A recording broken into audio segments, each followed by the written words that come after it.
Welcome back to Praxis Test Prep. Passing the Praxis exam is a crucial step for aspiring teachers. You've studied for months, you've looked at job listings or educational programs, you've pictured yourself writing your name on the whiteboard in your new classroom, and nothing is scarier than the thought of failing the exam.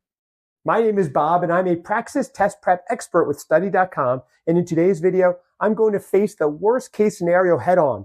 What happens if you fail your Praxis exam? Well, let's rip the Band-Aid off and jump right in.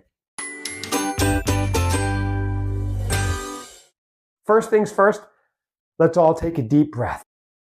Whether you have just received a disappointing score or you are still studying and just want to be prepared for the worst, it is important to remember that failing your Praxis does not define your abilities or future as a teacher. In fact, the pass rate for most Praxis exams is under 50%.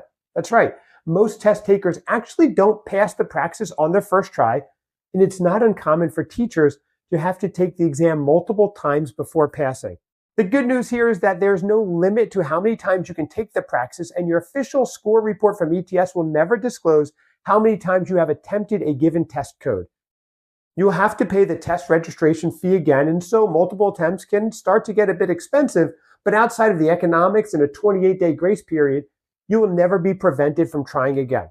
And assuming that you do want to try again, I encourage you to be honest with yourself about what went wrong.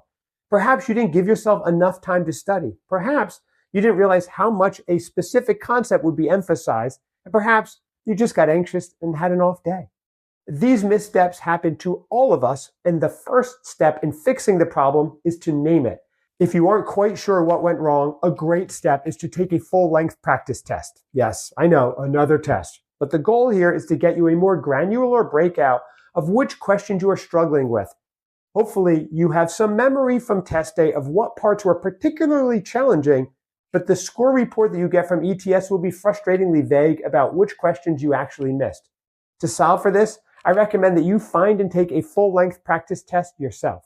There are lots of good options out there. However, I'm going to plug Study.com here as one of the best because we are the official test prep partner of ETS and collaborate with them on the creation of our content.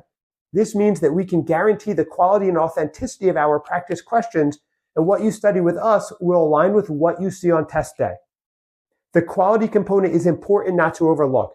I've talked to a number of teachers who spent months preparing for the Praxis and received nearly perfect scores on their practice tests, only to get to the first question on test day and be floored by how different it felt from any of their preparation.